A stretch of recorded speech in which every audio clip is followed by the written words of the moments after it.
യസ്യ മനസാമസത്വം താമയ്യ വിവേൽബുധ സർവാനു ഗുണപാദേവി മനോനു ഗുണപാദേവി. ഒന്നും മനസ്സിലായല്ലോ? വേണമെങ്കിൽ ഇതിനെ എനിക്ക് വേറൊരു അർത്ഥം പറയാം. ഇതും നിങ്ങൾ 50,000 രൂപ കൊണ്ടൊന്നും എനിക്ക് തന്ന് പൂജ ചെയ്തില്ലെങ്കിൽ നിങ്ങൾ മരിച്ചു പോകുന്നു വേണമെങ്കിൽ അർത്ഥം പറയാറ് നിങ്ങൾക്ക് ഇത് മനസ്സിലാവില്ല. ഇതിന് ഇങ്ങനെ വേണമെങ്കിൽ കൈകാര്യം ചെയ്യാം. ഞാനിപ്പോ ഈ പറഞ്ഞതുപോലെയും കൈകാര്യം ചെയ്യും. ഇതാണ് മതം എന്ന് പറയുന്ന പദം. ഒന്നും മനസ്സിലാകത്തില്ല ആർക്ക് വേണമെങ്കിലും ആരെയും പറ്റിക്കാം. ഉള്ളിൽ വെച്ച് കഴിഞ്ഞാൽ ഭയങ്കര പീസാണ്, പുറത്തേക്ക് വന്നാൽ ഭയങ്കര വിഷമാണ്. അതായത് മനസ്സിലാത്ത കാര്യം മനസ്സിലാകത്തോട്ട് മനസ്സിലാത്ത രീതി പറയുമ്പോൾ മനസ്സിലായാലും പറയും മനസ്സിലായിരുന്നു. വല്ലതും മനസ്സിലായോ? മനസ്സിലായി. എന്ത് മനസ്സിലായി? ഒന്നും മനസ്സിലായാലെന്ന് മനസ്സിലായി. Very good. അതാണ്. So here I am introducing Kochu. So Kochu നമ്മുടെ കൂടെ ഈ റിയാക്ഷൻ ഉണ്ടാവുന്നതായിരിക്കും. സോ എല്ലാവരും ഹെഡ്ഫോൺസ് വെച്ചേക്കുക. So welcome back. ഞാൻ ജോക്കുട്ടൻ പാർട്ട് 9 മതസൗഹാർദ്ദ ഊക്കിലേക്ക് എല്ലാവർക്കും സ്വാഗതം. ഇതിനു മുമ്പുള്ള റിയാക്ഷൻസ് ഒക്കെ കാണണമെന്നുണ്ടെങ്കിൽ നമ്മൾ ഐ ബട്ടൺ ക്ലിക്ക് ചെയ്താൽ മതി, അല്ലെങ്കിൽ ഞാൻ ഡിസ്ക്രിപ്ഷൻ കൊടുത്തേക്കാം. Let's start. കൊച്ചു ലോകത്തിലെ ഏറ്റവും സ്നേഹമില്ലാത്തൊരു വർഗത്തിന്റെ പേര് പറഞ്ഞേ. മനുഷ്യനോ? അല്ലേ? അല്ല, ക്രിസ്ത്യാനികളാണ്. ലോകത്തിൽ ഏറ്റവും സ്നേഹമില്ലാത്ത ബന്ധുക്കൾ, ശത്രുക്കൾ ആരാ? കറക്റ്റാണ്. ചേട്ടൻ ഗൾഫിന് പോയി. അപ്പോൾ അനിയന്റെ ഭാര്യ പറഞ്ഞു, നിങ്ങൾ ചോദിക്കുക അവൻ എന്തെങ്കിലും ഒരു ജോലി ദുബായിൽ ശരിയാക്കാൻ ചോദിക്കുക. അപ്പോൾ അനിയൻ ചെന്ന് ചോദിക്കുക ചേട്ടനോട്, എനിക്ക് എന്തെങ്കിലും ഒരു ജോലി അവിടെ ശരിയാ. അപ്പോൾ ചേട്ടൻ, ചൂടാണ് അവിടെ, ഭയങ്കര ചൂട്, 3 മാസം സാലറി കിട്ടിയിട്ടില്ല, നീ ഇവിടെ എവിടെയും നോക്ക്. ജമ്മുണ്ടെ കൊണ്ടുപോകല. വേറൊരു കൂട്ടര് ഒരുത്തം പോയാൽ മതി, 10 പേരെ കൊണ്ടുപോകും. പേര് പറയുന്നില്ല. സത്യം. മുസ്ലിംസ്. നമുക്ക് ആ 2 മക്കളെ ഉള്ളൂ. 2 മക്കളെ കുറിച്ച് ഓർത്ത് പേടിയാണ്. വേറൊരു കൂട്ടർക്ക് 8-10 മക്കളാണ്. ഒരു മക്കളെ കുറിച്ച് ഓർത്ത് അവർക്ക് പേടിയില്ല. മുസ്ലിംസിന്റെ കാര്യമാണ് പറഞ്ഞത്. സത്യമല്ലേ? കാരണം എനിക്ക് പലപ്പോഴും തോന്നിയിട്ടുണ്ട്, അവർ പോയി കഴിഞ്ഞാൽ അവർ കൂടെ ഉള്ളവരും കൂടി കൊണ്ടുപോകും. ആ ഒരു കാര്യത്തിലൊക്കെ അവർ പക്കയാണ്. പക്ഷെ ഈ കാര്യത്തിൽ ക്രിസ്ത്യാനികളെന്ന് പറഞ്ഞു കഴിഞ്ഞാൽ സെൽഫിഷ്നെസ് എന്ന് പറഞ്ഞാൽ ഇതുപോലെ തരണം വേറെ ഇല്ല. ഞാൻ ക്രിസ്ത്യാനി ആയതുകൊണ്ട് പറയാം. ബാക്കി കാണാ ശരിക്കല്ല, എല്ലാത്തിനുള്ള ഊക്ക് തരുന്നുണ്ടേ. വേറൊരു കൂട്ടര് ഒരുത്തം പോയാൽ മതി, 10 പേരെ കൊണ്ടുപോകും. ആ അച്ഛൻ പറഞ്ഞത് വളരെ ശരിയാണ്. ഇനി കുലുങ്ങി ചിരിച്ചവന്മാരുണ്ടല്ലോ, നമുക്ക് ഒരു ഊക്ക് തരാം. ഇതിപ്പോ 2ാം ക്ലാസ്സിലെ കുട്ടികളെ പഠിപ്പിക്കുന്ന പുസ്തകമാണ്. നിങ്ങളുടെ സുഹൃത്ത് മുസ്ലിം ആകാൻ തീരുമാനിച്ചാൽ നിങ്ങൾ നൽകുന്ന ഉപദേശം എന്ത്? 1, ഉടൻ അഹമ്മദ് അല്ല അല്ലെങ്കിൽ സാറ എന്ന പേര് മാറ്റുക. കഴുത്തിലിട്ടിരിക്കുന്ന കുരിശ് നീക്കാൻ പറയുക. ഷഹാദ പഠിക്കാൻ പറയുക. അമുസ്ലിം മാതാപിതാക്കളിൽ നിന്ന് രക്ഷപ്പെടാൻ പറയുക. 5 ഹലാൽ ചിക്കൻ കഴിക്കാൻ പറയുക. ഇതിൽ ഏതെങ്കിലും ഒന്ന് തിരഞ്ഞെടുക്കാനല്ല, മറിച്ച് ഇത് ഓർഡറിലാക്കുക, ഇത് ക്രമപ്പെടുത്തുക എന്നാണ് കുട്ടികളോട് ആക്ടിവിറ്റി എന്നുള്ള നിലയിൽ നിർദ്ദേശിക്കുന്നത്. ആദ്യം പറയുന്നത് ചൂസ് ചെയ്യാനാണ്. യഥാർത്ഥത്തിൽ ആ ആക്ടിവിറ്റി എന്നുള്ള രൂപത്തിൽ നിർദ്ദേശിക്കുന്നതിന് അവരുടെ തന്നെ ടീച്ചേഴ്സ് മാനുവൽ വളരെ കൃത്യമായി പറഞ്ഞിട്ടുണ്ട് ഇത് എങ്ങനെയാണ് പഠിപ്പിക്കേണ്ടത്. ഇതാ പാഠപുസ്തകം പറയുന്നു, put the above advice in correct order and explain the reason to the class. അതെ, അതില് അവർക്ക് ഞാനതാണ് പറഞ്ഞത് ഇൻഅപ്രോപ്രിയേറ്റ് ആണ്. ഇൻഅപ്രോപ്രിയേറ്റ് മാത്രമല്ല, ഇത് 8 വയസ്സുള്ള ഒരു കുട്ടിയെ പഠിപ്പിക്കുകയാണ്. നിങ്ങളുടെ ഒരു സുഹൃത്ത് 8 വയസ്സുള്ള ഒരു കുട്ടിക്ക് എങ്ങനെയാണ് മതം മാറാൻ തോന്നുന്നത് എന്നുള്ളത് ആദ്യത്തെ വിഷയം പോകട്ടെ. ഇനി അങ്ങനെ ഒരു കുട്ടിക്ക് ആഗ്രഹം തോന്നിയാൽ വേറൊരു കുട്ടി കൊടുക്കേണ്ട ഉപദേശങ്ങളിൽ ഈ ഏത് ഉപദേശമാണ് ശരി? അതാണ് പറഞ്ഞത്. അതിൽ ഷഹാദ പഠിപ്പിക്കാൻ വേണ്ടി ഇവരിട്ട ഒരു ആക്ടിവിറ്റിയാണ് ഈ മതം എന്ന് പറയുന്നത്. കുറുക്കുറ പോലെ കുറച്ച് എരിവും പുളിയൊക്കെ ചേർന്ന സാധനം.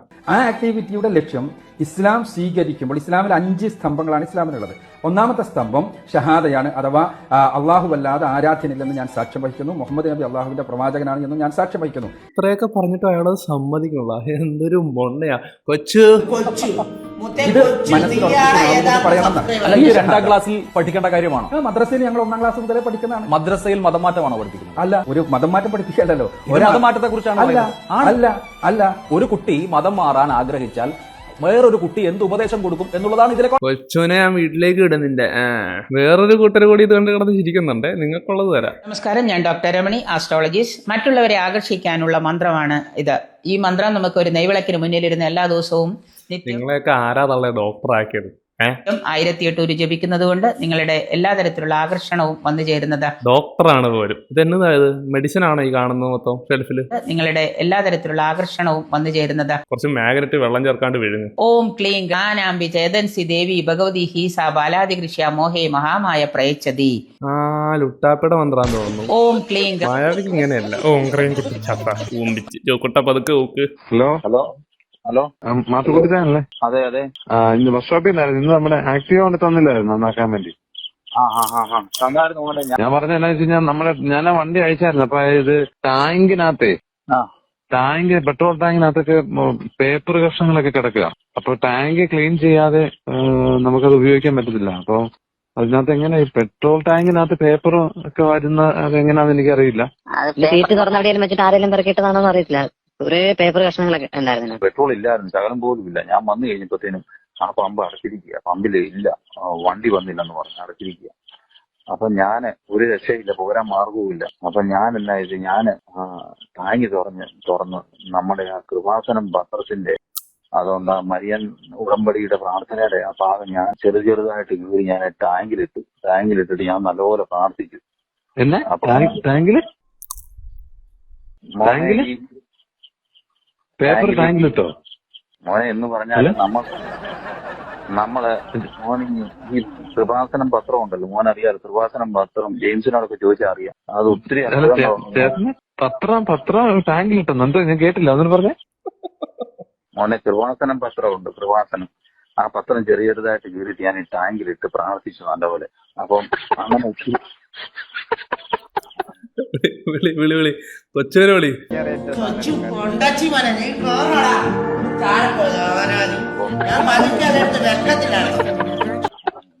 ഇത് തമാശ പറയാൻ എന്റെ മോൻ കഴിഞ്ഞ തവണ റിയാക്ട് ചെയ്തപ്പോൾ പാർട്ട് 7 പാർട്ട് 6 എന്ന് അറിയത്തില്ല, ഞാൻ റിയാക്ട് ചെയ്ത സമയത്ത് ഞാൻ പറയുന്നുണ്ടായിരുന്നു കൃപാസനം പത്രത്തെ പറ്റി ഒരുപാട് ഉടായി പറഞ്ഞിട്ടുണ്ട്.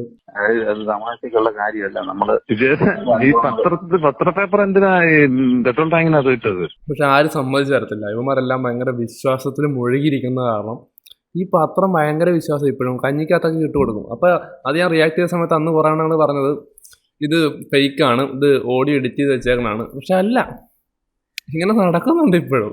മോനെ അങ്ങനെയുള്ള അനുഭവങ്ങൾ ഉണ്ടായിട്ടുണ്ട് പലർക്കും. അന്നക്കുട്ടി ടീച്ചറൊക്കെ പറയുന്നേക്കണം, പല കാര്യങ്ങളും അങ്ങനെ ഉണ്ടായിട്ടുണ്ട്. കേരളത്തിലെ ഈ ഓളങ്കര മൂലിൽ മാത്രം കുറച്ചു പേര് മാത്രം വിശ്വസിച്ചു പോകുന്ന ഒരു സ്ഥലമാണ് കൃപാസനം. സ്റ്റാർട്ട് ചെയ്തപ്പോഴത്തേന് ഇത് സ്റ്റാർട്ട് ആകുന്നില്ല.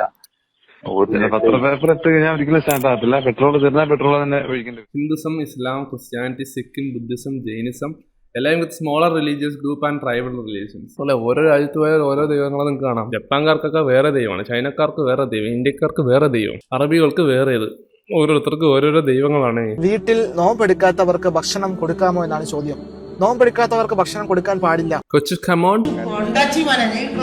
ഭക്ഷണം കൊടുക്കാൻ പാടില്ല. അവന് 4 നേരം തിന്നാൻ കിട്ടണേന്റെ. കാരണം അവൻ അള്ളാഹുവിനെ മനഃപൂർവ്വം ധിക്കരിക്കുകയാണ് ചെയ്യുന്നത്. നീ കൊടുക്കണ്ട, അവരെടുത്ത് കഴിച്ചു കൊടുക്കാം കേട്ടോ. അങ്ങനെ ധിക്കരിക്കുന്ന ഒരാൾക്ക് ഭക്ഷണം കൊടുക്കുന്നത് നിങ്ങൾ അള്ളാഹുവിനെ ധിക്കരിക്കാൻ അവനെ സപ്പോർട്ട് ചെയ്യുകയാണ് ചെയ്യുന്നത്. ദൈവം എന്തൊരു ക്രൂരനാണ്, സ്വാർത്ഥൻ. പണിയെടുത്ത് ജീവിക്കുക, എല്ലാവരുടെയും ഡാഡിയാവാൻ നോക്കല്ലേ. വേണ്ട, നീ കൊടുക്കണ്ട, അവരെടുത്ത് കഴിച്ചോളൂ. നിങ്ങൾ അങ്ങനെ ചെയ്യുന്നുണ്ടെങ്കിൽ നല്ല ഊമ്പിയ നിയമം. അള്ളാഹുവിന്റെ അടുത്ത് തൗബ ചെയ്ത് നിങ്ങൾ മടങ്ങുക. വിശപ്പുള്ളവർക്ക് ഭക്ഷണം കൊടുക്കാനാണ് ഞാൻ പഠിച്ചിട്ടുള്ളത്. മദ്രസ പൊട്ടൻ. ഇതുപോലുള്ള അറിവുകൾക്ക് പേജ് ഫോളോ ചെയ്ത് കൂടെ കൂടാൻ മറക്കണ്ട. 100 വട്ടം കഴിക്കുന്നു. എന്റെ വീട്ടിൽ നിന്നല്ല കൊണ്ടുവരുന്നത്. മുസ്ലിമായ ഒരാൾക്ക് അയാളുടെ ജീവിതത്തിൽ സ്വതന്ത്രമായ തീരുമാനമെടുക്കാനുള്ള അവകാശം ഇസ്ലാമിലില്ലല്ലേ. നോമ്പെടുക്കാത്തവർ പുറത്തു നിന്ന് ഫുഡ് ഓർഡർ ചെയ്ത് കഴിക്കുക. ഓം ക്ലീം Mahakumbh bath for VVIP, for common people. ഒരു മനുഷ്യായുസിൽ ഒരു തവണ മാത്രം നടക്കുന്ന ഒരു സംഭവമാണ് മഹാകുംഭ്. അതിൽ VIPക്ക് വേണ്ടി ഒരുക്കി വെച്ചേക്കുന്ന നോക്കൂ, സാധാരണക്കാർക്ക് വേണ്ടി ഒരുക്കി വെച്ചേക്കുന്ന നോക്കൂ. ദൈവത്തിന് ഇങ്ങനെ വേർതിരിവോ?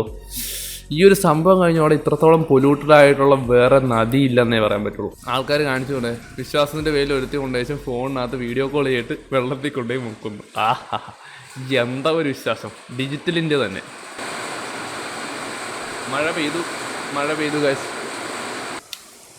ഈ മഴ കഴിഞ്ഞിട്ടുള്ള ലൈറ്റിങ്ങിന് ഒരു तो मेरा नाम है दीपक गोयल और मैं डिजिटल फोटो स्नान कराता हूँ यहाँ संगम महाकुंभ में।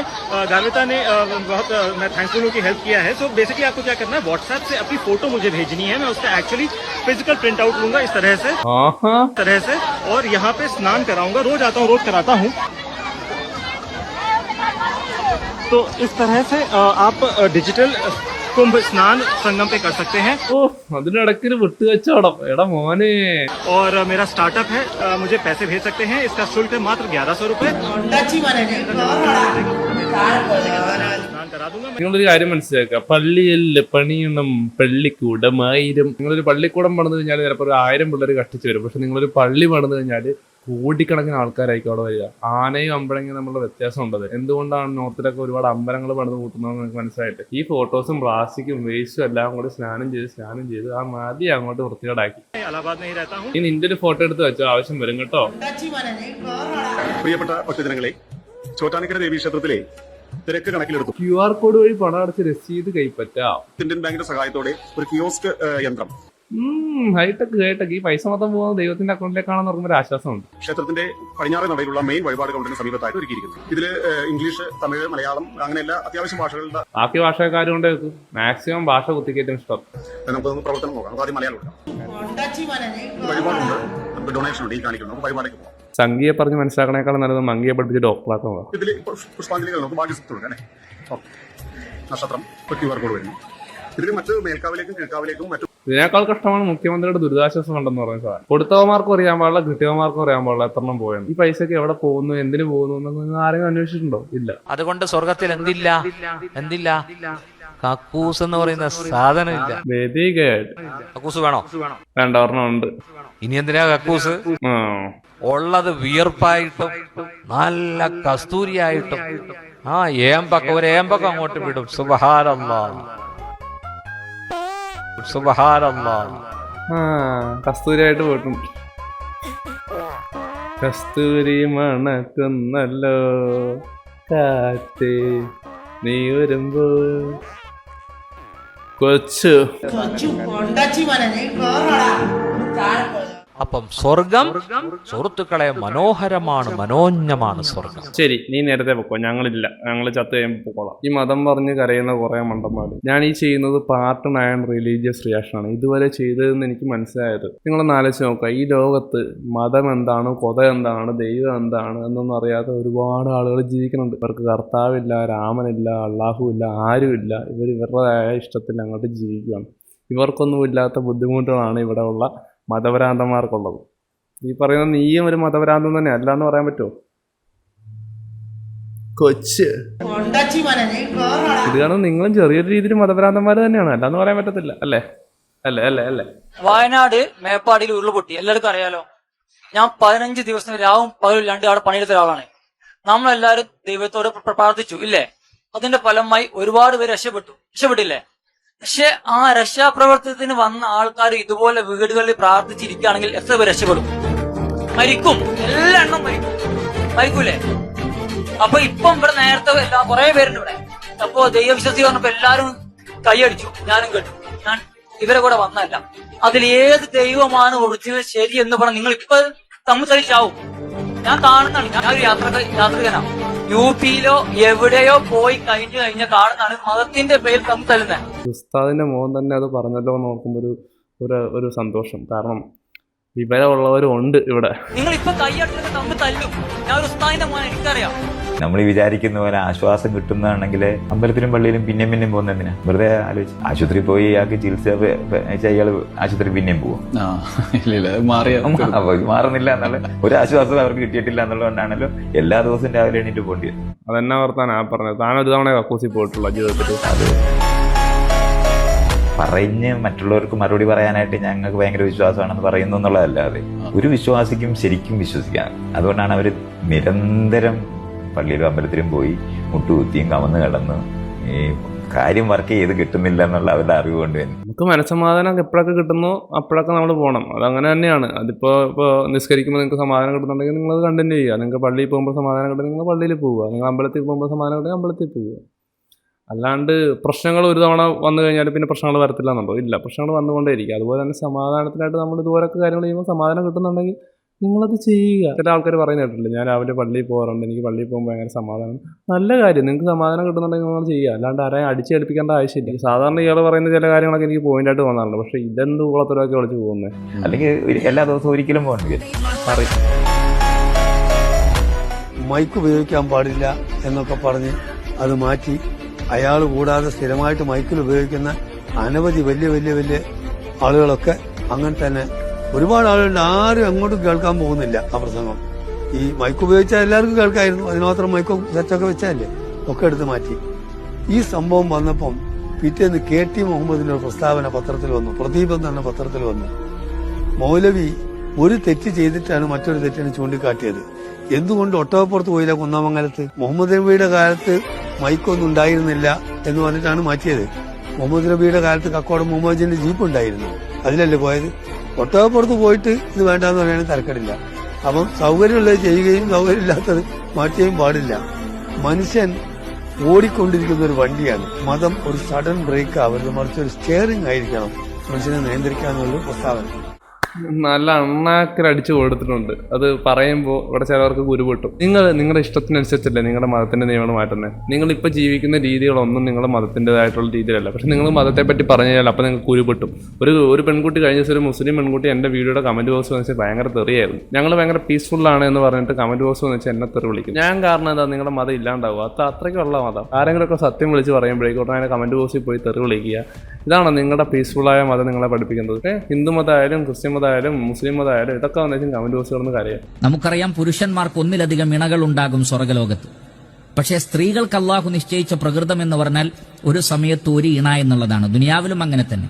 ദുനിയാവിൽ ഒരു പുരുഷൻ ഒന്നിലധികം വിവാഹം കഴിക്കാം. എന്നാൽ ഒരു സ്ത്രീക്ക് ഒരേ സമയം 2 ഭർത്താവിനെ സ്വീകരിക്കാൻ പറ്റില്ല. അതാണ് അവളുടെ നേച്ചർ. അള്ളാഹു അങ്ങനെയാണ് സ്ത്രീകളെ സൃഷ്ടിച്ചത്. കൊച്ചനെ വിളിക്കാൻ സമയമായി. സ്വർഗത്തിലെ അവസ്ഥയും അങ്ങനെ തന്നെയാണ്. ഒരു സ്ത്രീയും എനിക്ക് ഒന്നിലധികം ഇണ വേണമെന്ന് ആഗ്രഹിക്കുക പോലുമില്ല. പല ആളുകളും ചോദിക്കാറുള്ള ചോദ്യമാണ്, പുരുഷന്മാർക്ക് ഒരുപാട് ഇണകൾ, സ്ത്രീകൾക്ക് എന്തുകൊണ്ട് കൂടുതൽ ഇണകളില്ല? സ്ത്രീകൾക്ക് ഒന്നിലധികം ഇണകൾ ഉണ്ടാവുക എന്നത് ഐബാണ്. ആ ഐബ് സ്വർഗലോകത്തില്ല എന്ന് പറഞ്ഞാൽ അതൊരു പോരായ്മയാണ്. അതുകൊണ്ട് തന്നെ കഴിവേറി കൊച്ചു കഴിവേറി നിന്റെ ഇളക്കൊക്കെ എനിക്ക് മനസ്സിലാവുന്നുണ്ട്. സ്വർഗലോകത്തിൽ ഒരിക്കലും അങ്ങനെ സംഭവിക്കുകയില്ല. അവന്റെ ഇഷ്ടത്തിനനുസരിച്ച് മതത്തിനെ വളച്ചോട്ടിക്കുക. സ്ത്രീ എന്തോ വലിയ പ്രശ്നമാണ്. എന്നാൽ ഒരു പുരുഷന് ഒന്നിലധികം ഇണകൾ ഉണ്ടായിരിക്കുക എന്നുള്ളത് അതൊരു പോരായ്മയേ അല്ല. സ്ത്രീ ഭയങ്കര അടങ്ങി ഒതുങ്ങി ജീവിക്കേണ്ടതാണ്. പുരുഷന്മാര് മാത്രം ഇങ്ങനെ ഭരിച്ച് ജീവിച്ചാൽ മതി.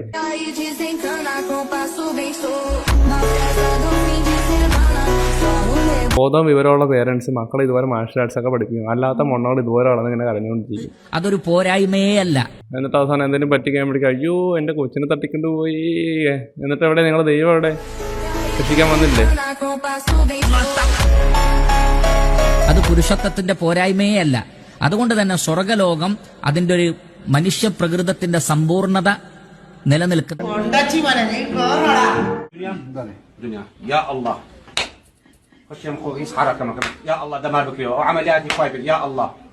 കൊച്ചു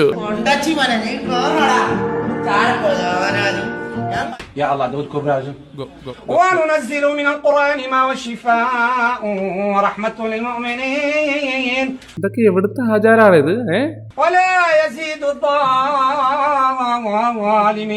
ഞാൻ പറഞ്ഞു ഇവന്മാർക്ക് തോന്നുമ്പോ തോന്നണ ആചാരൊക്കെയാ. إلا خسارا. വല്ല പെടലിക്കും വയ്യാതെ സ്ത്രീയൊക്കെ ആണെങ്കിൽ ഇപ്പൊ തീർന്നേനെ. بإذن إخواني أي دمار كجيلاي بكيوا. പൊതുവെ ഇവരെയൊക്കെ മദ്രസ പൊട്ടന്മാരെന്ന് വിളിച്ചാണ് കളിയാക്കുന്നത്. അത് പറയുമ്പോൾ ചിലവർക്ക് പിടിക്കാറില്ല. കാരണം മദ്രസയിൽ പോയിട്ടും പൊട്ടന്മാരാവാത്ത ബോധമുള്ള ആൾക്കാരൊക്കെ ഉണ്ട്. ഇപ്പോൾ നേരത്തെ ഒരു ഉസ്താദിൻ്റെ മകൻ പറഞ്ഞു കണ്ടില്ലേ. സോ ഇത് കൂടുതലായിട്ട് കണ്ടുവരുന്നു. ഇപ്പോൾ ഞാനൊരു ഉദാഹരണം പറയുകയാണെങ്കിൽ ഓട്ടോക്കാരെന്ന് പറഞ്ഞാൽ ഇൻഡിക്കേറ്റർ ഇടാണ്ട് വളക്കുന്ന ആൾക്കാരാണെന്ന് ഒരു പൊതുവെ ഒരു ടോക്കുണ്ട്. ശരിയല്ലേ? അതുപോലെ തന്നെ പ്രൈവറ്റ് ബസ് ജീവനക്കാർ പറയുന്ന സാധനം 2 അറ്റം കൂട്ടിമുട്ടിക്കാൻ വേണ്ടി പെടാപ്പെടുന്നതാണ്. സോ ഇതൊക്കെ കോമൺ ആയിട്ട് പറയുന്ന സാധനങ്ങളാണ്. പക്ഷെ എന്ന് കരുതി എല്ലാവരും ഇങ്ങനെയാണെന്ന് ഒരു അർത്ഥമില്ല. അതുപോലെ തന്നെയാണ് ഇവരെല്ലാവരും ഇങ്ങനെ കോമൺ ആയിട്ട് കണ്ടുവരുന്നതുകൊണ്ട് ഇവരെല്ലാവരെയും ഇങ്ങനെ തന്നെയാണ് എല്ലാവരും വിളിക്കുന്നത്. അതൊരു പോരായ്മയേ അല്ല. സോ ഇത് കാണുന്ന നിങ്ങളെങ്കിലും അടുത്ത ജനറേഷനെങ്കിലും ഇതിനൊരു ചേഞ്ച് കൊണ്ടുവരണമെന്നാണ് എൻ്റെ ഒരു ആഗ്രഹം. ഇല്ലെങ്കിൽ നിങ്ങൾക്ക് തന്നെ നാണക്കേട്. കൊച്ച് അല്ലാഹു പറയുന്നത് മുഹമ്മദ് നബിയുടെ ഫേക്ക് ഐഡി ആണ്. എനിക്കും പണ്ടൊരു ഫേക്ക് ഐഡി ഉണ്ടായിരുന്നു. ഒറ്റ കാര്യം മാത്രം, അള്ളാഹുവിൽ നിങ്ങൾക്ക് വിശ്വാസമില്ല, പിന്നെ ഈ പ്രപഞ്ചം എങ്ങനെ ഉണ്ടായി? ഇതിന്റെ പാർട്ട് 10 നമ്മൾ ഉടനെ തന്നെ റിയാക്ട് ചെയ്യുന്നതായിരിക്കും. So stay tune. ഇന്ന് ഞാൻ ആരെയും സപ്പോർട്ട് ചെയ്യുന്നില്ല. അപ്പോൾ ഇത്രയുള്ള എൻ്റെ വീഡിയോ. എൻ്റെ വീഡിയോ ഇഷ്ടപ്പെട്ട ലൈക്ക് ചെയ്യുക, ഷെയർ ചെയ്യുക, സബ്സ്ക്രൈബ് ചെയ്യുക. എൻ്റെ വീഡിയോ ഇഷ്ടപ്പെടാത്ത ലൈക്ക് ചെയ്യുക, ഷെയർ ചെയ്യുക, സബ്സ്ക്രൈബ് ചെയ്യുക. എന്നെ ഇഷ്ടപ്പെടാത്ത എന്നെ ഇഷ്ടപ്പെടേണ്ട അടുത്തൊരു വീഡിയോ ആയിട്ട് നമ്മൾ ഉടനെ തന്നെ വരുന്നതായിരിക്കും. So bye for now guys.